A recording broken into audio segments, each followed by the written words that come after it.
You know, there are some moments in life that just crystallize everything. For me, it was the night Sophia called me cheap. Not just, oh, you're being a little tight, but truly, deeply cheap, because I refused to take out a massive loan for our wedding. It was like a switch flipped, and suddenly, the person I thought I knew, the future I thought we had, just shattered. I remember thinking, how did we even get here? Because looking back, it wasn't even about the money, it was about something so much deeper, a fundamental difference in what we valued. And the hardest part? The warning signs were there, right there, from day one. I chose to ignore them. I was so convinced I'd found the one that I became willfully blind. I grew up in Ashland, Oregon, a small town where people didn't flash their money around. Where your word meant something, and nobody batted an eye if you drove a 10-year-old truck that still ran perfectly. My parents taught me to save, to live within my means, and to never go into debt for things I didn't absolutely need. I worked in IT, made decent money, had a nice chunk saved up, and honestly, I was content. I owned my small house outright, no car payments, no credit card debt. Nothing hanging over my head. Some people might call it boring, but for me, it was freedom. Then, one summer evening, my buddy Mark threw a party. That's where I met Sophia. She walked in wearing this stunning dress, all confidence and style, completely out of place in Mark's backyard where everyone else was in jeans and t-shirts. She was from Los Angeles, worked in marketing, and had this electric energy that just pulled you in. We got to talking, and she told me she was tired of the rat race, exhausted from keeping up with everyone's expectations. And she actually said, "Your calm, grounded approach to life is so refreshing." Refreshing, like I was some kind of cold drink on a hot day. We started dating, and for the first few months, everything felt perfect. She'd drive out to visit me on weekends. We'd have coffee on my porch in the mornings, go fishing at the lake, cook dinner together, just enjoy the quiet. She even laughed at herself when she couldn't bait a hook properly. She said she loved how different my world was from hers, kept telling me how lucky she felt to have found someone who wasn't obsessed with status. I remember one night, under the stars, she looked at me with these soft eyes and said she finally felt like she could breathe. That was it. That was the moment I fell completely for her. The moment I thought I'd found someone who truly got me. But then, little things started happening. Small comments here and there that I just brushed off at the time. She'd joke about my truck being older than some of her friends' kids. Make little remarks about how we should upgrade to a nicer restaurant instead of the local diner, or mention how her friends back in Los Angeles had these amazing apartments with skyline views. At first, I thought she was just making conversation, harmlessly comparing our lives. But the frequency started increasing. She'd scroll through social media and show me engagement rings her friends got, huge diamonds that cost more than my truck. And she'd laugh, saying something like, "Can you imagine spending that much on a ring?" But there was always this look in her eyes, this little flicker of want that I tried to ignore. She started talking about her old life more often, the fancy dinners, the weekend getaways, the designer clothes she used to buy without thinking twice. She'd always follow it up with, "But I don't miss any of that." Which, looking back, should have been my first real clue that maybe she did miss it, maybe more than she wanted to admit. When someone tells you they've left a lifestyle behind, watch how they talk about it. Sophia never said she disagreed with materialism or that she'd learned it was empty. She just said she was tired. And tired isn't the same as changed. Tired means you want a break, not that you've fundamentally shifted your values. About 8 months in, I decided I wanted to marry her. I'd been saving my whole adult life, and I had enough to buy a beautiful sapphire engagement ring, her favorite gemstone, set in white gold with small accent stones. It wasn't a massive diamond, but it was elegant, unique, and I thought it represented us perfectly. I proposed on that same porch where we'd spent so many quiet mornings. At sunrise, with coffee getting cold beside us because we were too caught up in the moment. She said yes. She cried happy tears. And for that first week, everything felt like a dream come true. Then came the moment that should have made me pause and really think. We drove to her parents' house the following weekend so I could officially ask for their blessing, and so she could show off the ring. The whole drive, she seemed nervous, fidgeting with the ring box, checking her makeup more than usual, barely talking. When we arrived, her mom opened the door with a huge smile, pulled Sophia into a hug, and immediately grabbed her hand to see the ring. I watched her mom's face change in real time.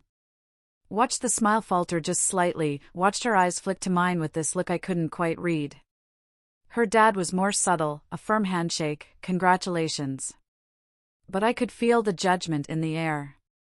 Her mom made some comment about sapphires being interesting choices with way too much enthusiasm, the kind of tone people use when they're trying really hard to be polite about something they don't actually like. Sophia barely showed the ring to anyone else that day. Kept her hand in her lap during dinner, didn't post any photos like I thought she would. The drive home was quiet. Uncomfortably quiet. And when I asked if everything was okay, she just smiled and said she was tired. But I saw the way she looked at that ring when she thought I wasn't watching. The way she twisted it around her finger like she was trying to imagine it being something else. That night, lying in bed, I stared at the ceiling and let myself think the thought I'd been pushing away for weeks. Was she embarrassed of what I gave her? Was the woman who said she loved my simple life actually just waiting for me to become someone different? Someone who could give her the life she'd left behind? When her mom made that comment, it wasn't about the sapphire. It was about me not meeting their financial expectations. I was being evaluated like a business investment, and I'd already failed the first assessment. The question I should have asked myself right then was this: if she's embarrassed to show her family what I gave her, how is she going to feel showing her friends, her coworkers, the rest of her world? But I didn't ask that question because I was in love. And love has a way of making you ignore the obvious until it's too late. Have you ever stayed in a relationship where you knew something was wrong, but couldn't quite admit it to yourself yet? The foundation was already cracked. When someone consistently compares your life unfavorably to their past, they're telling you exactly what they still want, and it's not what you're offering. The wedding planning started innocently enough, or at least that's what I told myself when Sophia suggested we make a guest list. I was thinking maybe 50 people, close family and friends, something intimate. She pulled out her laptop and started typing names. And I watched that list grow from 50 to 75 to 100. And she just kept going. When I asked why we needed so many people, she looked at me like I'd asked why we needed oxygen and said it would be rude not to invite her entire extended family, all her work colleagues, her college friends, and obviously everyone from her parents' social circle. I did the math in my head and realized we were looking at over 200 guests. And suddenly, this intimate celebration I'd imagined turned into something that felt more like a corporate event. She started talking about venues, showing me pictures of vineyards and historic mansions and waterfront properties that required a year-long waiting list just to book. Every single option came with a price tag that made my stomach turn. But whenever I brought up the cost, she'd wave it off and say we'd figure it out. That weddings were expensive for everyone, that this was normal. I suggested something simpler. Maybe the community center where Mark's sister had her wedding, or an outdoor ceremony at the lake. But Sophia's face would cloud over, and she'd get this tight smile that told me I'd said the wrong thing. She started using phrases like our special day and once in a lifetime whenever I questioned a cost, like those magic words justified any amount of spending. The catering became our first real fight. I found a great local caterer who did buffet-style service, really good food, reasonable prices, excellent reviews. Sophia looked at the proposal for maybe 30 seconds before pushing it aside and pulling up websites for premium catering companies that did plated meals with multiple courses and wine pairings. The difference in cost was staggering. We were talking about tripling our food budget. She insisted that buffets looked cheap and tacky, that her family would judge us, that we couldn't ask people to stand in line at our own wedding. I tried to explain that most of our guests wouldn't care, that they'd be happy just to celebrate with us, but she'd already moved on to talking about hiring a live band instead of a DJ. Every conversation about the wedding turned into a negotiation where I was apparently being unreasonable for wanting to stay within a budget. And she was just trying to make sure we didn't embarrass ourselves in front of everyone we knew. I started dreading these planning sessions, feeling this knot in my chest every time she said we needed to talk about wedding stuff because I knew it meant another conversation about spending money we didn't have on things that didn't matter to me. Then one night, I couldn't sleep. I grabbed her laptop to check my email because my phone was charging in the other room. The browser was still open to her last search, and I saw the tabs. She'd been Googling how to upgrade an engagement ring, looking at diamond replacements, scrolling through before and after photos of rings that had been fixed with bigger center stones. I just sat there in the dark, staring at that screen, feeling something break inside my chest. She'd never said a word to me about being unhappy with the ring, never mentioned wanting something different, but here was the evidence that she'd been thinking about it, probably since the day I proposed. I closed the laptop and lay back down, and I couldn't stop thinking about all the times she'd angled her hand away when taking photos, all the times she'd kept it in her pocket during family gatherings. All the little signs I'd missed, or chosen to ignore. That was the moment I realized she'd never really been happy with what I offered. She'd just been waiting for me to figure out I needed to offer more. The bridesmaid situation pushed things even further. Sophia wanted her sister Olivia and 3 friends from college in the wedding party. This seemed fine until she announced they'd all need to buy matching dresses from a specific boutique. These weren't regular dresses you could find on sale, these were custom-ordered bridesmaid gowns that cost several hundred each, plus alterations, plus the shoes she'd picked out to match. Olivia called me one afternoon, her voice tight with stress, and told me she was having trouble affording everything Sophia wanted. She had 2 kids, a mortgage, a tight budget, and she'd already tried talking to Sophia about more affordable options. But Sophia had shut her down completely and told her she was being unsupportive. Olivia said she was calling me, hoping I could get through to Sophia in a way she couldn't. When I brought it up that evening, Sophia's response made my blood run cold. She said if people couldn't afford to be in her wedding, maybe they weren't the right people to have standing beside her. That real friends would find a way to make it work. That this was her one chance to have everything perfect, and she wasn't going to compromise because other people had financial problems. I stared at the woman sitting across from me, and genuinely didn't recognize her anymore. This wasn't the person who'd sat on my porch and talked about how exhausting it was to keep up with everyone's expectations. This was someone who was now creating those exact same expectations for everyone around her. The true breaking point came when she started talking about her bachelorette party. Her friends wanted a weekend in Nashville, clubs, beaches, bottle service. And they were expecting all the bridesmaids to chip in for Sophia's expenses on top of their own. We were talking about flights, hotels, party packages, the kind of weekend that would cost each person well over $1,000. Olivia called me again, practically in tears this time, saying she couldn't afford it, but Sophia was making her feel guilty for even hesitating, posting things in the bridesmaid group chat about how this was supposed to be a celebration of sisterhood, and she was hurt that not everyone was as excited as she was. I finally sat Sophia down and told her we needed a serious conversation about money, about expectations, about what we could actually afford versus what she wanted. That's when she brought up the loan. She'd already researched it, already looked into wedding loans, calculated how much we could borrow based on my income. And she presented it to me like it was the obvious solution to all our problems. She said everyone took out loans for their weddings, that we'd pay it back over time, that the monthly payments wouldn't be that bad if we just adjusted our lifestyle a little bit. I felt like the walls were closing in, like I was being backed into a corner with no way out. I told her no. Told her I wouldn't start our marriage buried in debt for one day. Wouldn't sacrifice our future for a party. That's when she called me cheap. Said I was selfish and small-minded. Asked me if I even loved her, because if I did, I'd want to give her the wedding she deserved. She said I was embarrassing her in front of her family, that everyone could see I wasn't willing to provide for her, that maybe she'd made a mistake thinking I was the kind of man who could make her happy. Those words hung in the air between us, and I realized this wasn't about a wedding anymore. This was about who we fundamentally were as people, and we were not the same. Let me break down what was really happening here. This is where the manipulation reached its peak. Sophia had spent months slowly escalating her demands, testing my boundaries, seeing how far she could push before I'd push back.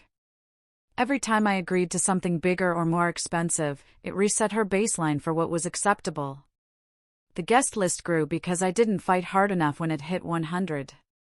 The venue got more elaborate because I'd already compromised on the catering. The bridesmaid dresses became non-negotiable because I'd let everything else slide. This is how financial incompatibility and emotional manipulation work in relationships. It's not one big demand. It's 1,000 small concessions that add up to you losing yourself completely. And that accusation that I didn't love her enough? That's the nuclear option of emotional manipulation. She was weaponizing my feelings for her, trying to make me prove my love by destroying my financial stability. The cruelest part was that she'd specifically sought out someone with my values, someone stable and debt-free, because that made me a good provider. But now those same values were being reframed as character flaws. When love becomes conditional on spending, it was never really love. A few days later, she told me her parents wanted to have us over for dinner. Said it was just a casual family meal, nothing formal, but I knew better. I could feel it in my gut that this wasn't going to be casual anything. I showed up to that dinner knowing exactly what was coming. But nothing really prepares you for sitting at a table while 3 people tag team you about your financial decisions. Sophia's dad started it off smooth, talking about how weddings were investments in your future, how the connections you made and the impression you left could open doors down the road. How successful people understood that sometimes you had to spend money to show people you were worth knowing. Her mom jumped in with stories about weddings she'd attended, how the modest ones were always remembered as the sad ones. How nobody forgot a beautiful celebration, but everyone forgot a cheap one. Sophia sat there quiet, letting them do the work, occasionally nodding like they were making excellent points she'd never thought of before. They had charts, actual printed charts, showing average wedding costs in our region, payment plans for loans, even contact information for a loan officer her dad apparently played golf with. I felt like I was in a business presentation about my own life, except the product they were selling was debt and disappointment. Her dad looked me straight in the eye and said I needed to think about what kind of man I wanted to be. Whether I was the kind who stepped up for his family or the kind who let them down when it mattered. That's when something shifted inside me. When I realized this wasn't about love or commitment or building a life together. This was about control and keeping up appearances and funding a fantasy that had nothing to do with me. I set down my fork, looked at Sophia, and waited for her to say something, to defend me, to tell her parents that we'd figure this out together as a couple.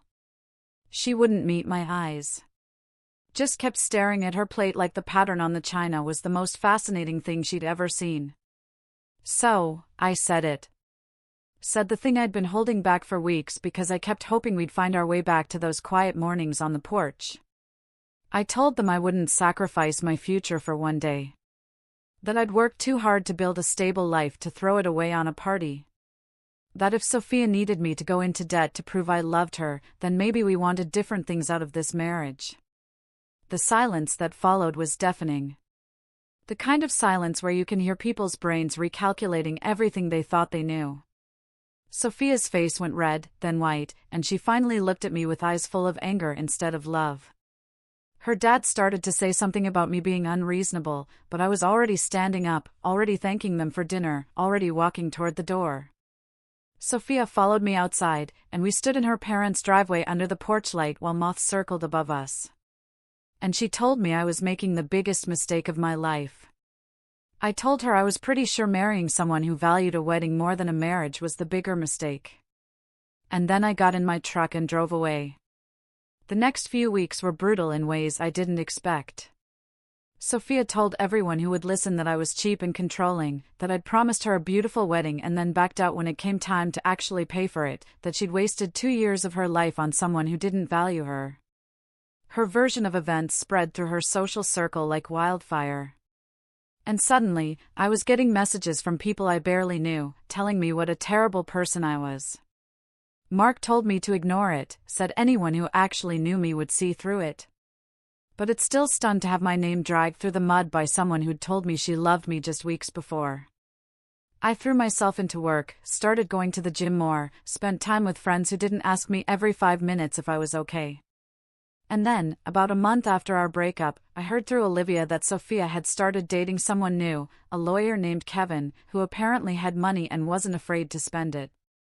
Part of me felt relieved that she'd moved on so quickly, that maybe now the drama would finally die down and I could start rebuilding my life in peace.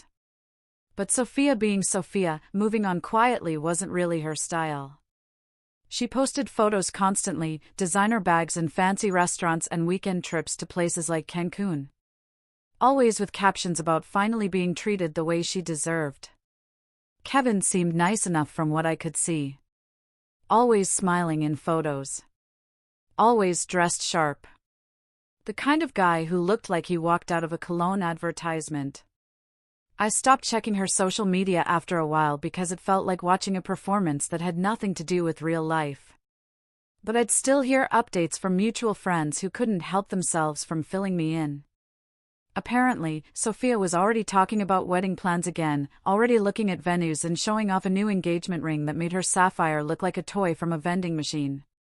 Friends told me she was pushing Kevin even harder than she'd pushed me. That every conversation was about the wedding, about what she wanted, about making sure everything was absolutely perfect this time. I almost felt bad for the guy. Almost wanted to warn him about what he was getting into. But I figured he was a lawyer and probably smart enough to figure it out on his own. Then one Saturday afternoon, about 6 months after I'd walked away from Sophia, I ran into Megan at the grocery store. She'd been one of Sophia's bridesmaids, and we'd always gotten along fine during the planning phase. She looked genuinely happy to see me, which was surprising given how Sophia had been talking about me, and she suggested we grab coffee. We sat down at a cafe near the store, and she told me she'd felt terrible about how everything went down, that she'd never really believed Sophia's version of events, and honestly, she just needed to vent to someone who'd understand what Sophia was really like. Megan told me everything. Told me things I never would have known otherwise. Sophia had pushed Kevin to book the most expensive venue in the entire region. Insisted on a guest list even bigger than the one she'd wanted with me. Demanded a ring upgrade just months after he proposed because the first one wasn't quite right. The bridesmaids were all stressed about costs again. Sophia had picked even more expensive dresses this time, and the bachelorette party was now planned for Cancun instead of Nashville. But here's the thing that made my coffee taste better than it had any right to. Kevin had started asking questions. Started pushing back. Started realizing that maybe this wedding wasn't about building a life together, but about putting on a show. 2 weeks before they were supposed to send out invitations, he called the whole thing off. Told Sophia he couldn't marry someone who cared more about the wedding than the marriage and ended their relationship entirely. Megan said Sophia was devastated. Not because she'd lost Kevin, but because she'd lost the wedding. Lost the chance to prove to everyone that she could have the perfect day she'd always wanted. I wish I could say I felt nothing when I heard that. That I was completely over it and didn't care what happened to her anymore. But the truth is, I felt vindicated. Felt like the universe had confirmed what I'd known all along, that I'd made the right choice walking away when I did. A few months later, I made a decision I'd been thinking about for a while. I sold my small house and put a down payment on a bigger place. A real house, with land and a view and room to grow. The kind of property I'd always dreamed about but never bought because I was saving for a future that turned out to be an illusion. I started dating again eventually. Nothing serious at first. Just coffee and conversations with people who didn't measure my worth by my willingness to go into debt. Life got quieter, simpler, better in ways that had nothing to do with money or status or proving anything to anyone. And sometimes, late at night when I couldn't sleep, I'd think about that moment on her parents' driveway, about walking away from someone I thought I'd spend my life with. And I'd feel grateful instead of sad. Here's what I learned from all of this, and I hope it helps someone else who might be in a similar situation. Love shouldn't come with a price tag. And the person who truly wants to build a life with you will care more about the life you're building than the party you throw to announce it. When someone shows you who they really are, especially when it comes to money and values, believe them the first time. Those little comments Sophia made about my truck, about my house, about wanting better restaurants, those weren't jokes or harmless observations. Those were her real feelings leaking out before she'd perfected the act. And when someone uses love as leverage to get what they want, when they tell you that proving your love requires you to damage yourself financially or emotionally, that's not love at all. That's control wearing a romantic disguise. I didn't lose a fiancé that night in her parents' driveway. I escaped a future I would have regretted forever. I escaped years of debt, years of feeling like I was never enough. Years of watching my hard-earned savings disappear into someone else's fantasy while my own dreams collected dust. The wedding she wanted would have lasted one day, but the debt would have lasted years, and the resentment would have lasted even longer. Sometimes the best decision you can make is the one that disappoints everyone else but saves yourself. What would you do if someone you loved asked you to compromise everything you'd worked for?